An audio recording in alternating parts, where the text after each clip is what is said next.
Teisha Bader with the JBS News Update for Thursday, October the 16th, 2014. 3 Israeli hikers have been confirmed dead in a freak snowstorm that triggered an avalanche in the Himalayan mountains of Nepal earlier this week.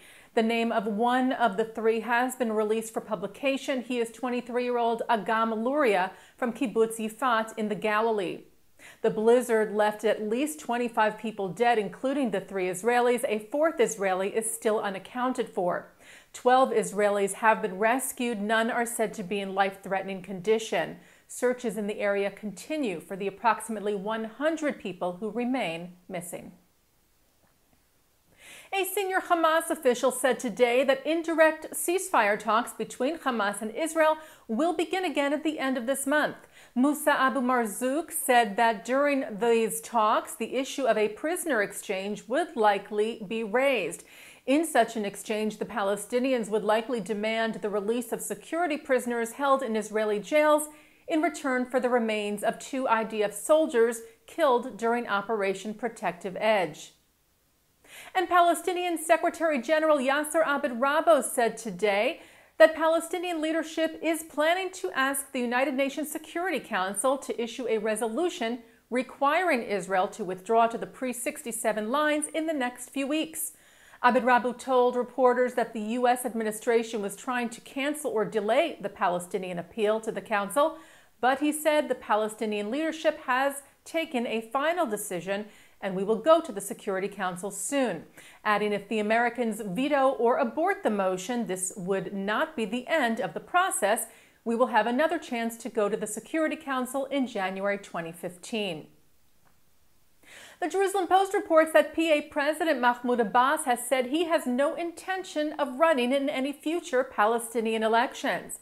Abbas told an Egyptian television station that fair and transparent elections were necessary to complete the process of reconciliation with Hamas, and that if Hamas were to win those elections, he would hand over control to them, while at the same time Abbas said he was opposed to an armed struggle against Israel. Meanwhile, as part of a goodwill gesture towards the Palestinians, Ynet reports that Israel has agreed in principle for Turkey to place a ship off the Gaza coast that will hold a power station to serve Gaza until their own power, which was damaged during the recent conflict, is repaired. This according to Palestinian Authority Civil Affairs Minister Hussein al-Sheikh, who told Palestinian paper Al-Quds today about the agreement. The European Union's Israel delegation elected a new president today. He is Italian EU Parliament member Fulvio Martuscello. The delegation is responsible for maintaining and developing Parliament's contacts and relations with Israel's Knesset. Martuscello said today that he would be in Israel in 2 weeks for a first meeting, where he said, "I will concentrate my efforts to contribute to the peace process in the region." He succeeds Dutch Parliament member Bastiaan Belder, who toured southern Israel last month and expressed his support for Israel in the wake of Operation Protective Edge. B'nai B'rith International is calling on some web retailers to enforce their own policies and remove offensive and anti-Semitic items for sale on their sites. The organization in particular noted commerce website Etsy, who recently banned some offensive items, citing its policy of not allowing content on their site that demeans people based upon race, ethnicity, religion, gender identity, disability, or sexual orientation. However, B'nai B'rith said Etsy is not always enforcing that policy and that the site sells swastika-themed and other anti-Semitic paraphernalia. They also mentioned eBay, Amazon, Sears Marketplace, and Yahoo having sold hate materials on their websites.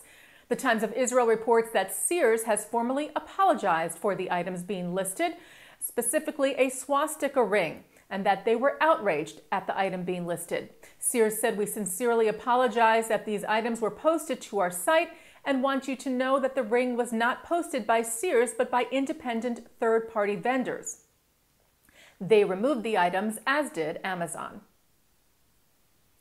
And turning to some entertainment news, the Israeli film Get, the trial of Vivian Amsalem, directed by siblings Ronit and Shlomi Elkabetz, won the Golden Starfish Award for Best Narrative Feature at the Hamptons International Film Festival in New York this week.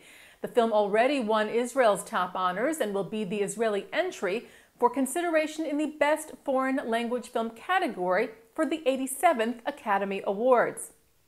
And actor Richard Gere is set to star in another Israeli-made film, this one directed by Joseph Cedar, two of whose previous films were nominated for Academy Awards. The new film, Oppenheimer, will film in both Israel and New York. And looking now at our programming for tonight, Thursday, October the 16th, beginning at 7, highlights from the Israeli Presidential Conference, starting with the opening plenary. That's here on JBS and jbstv.org. And that's the JBS News Update for Thursday, October the 16th, 2014. I'm Teisha Bader.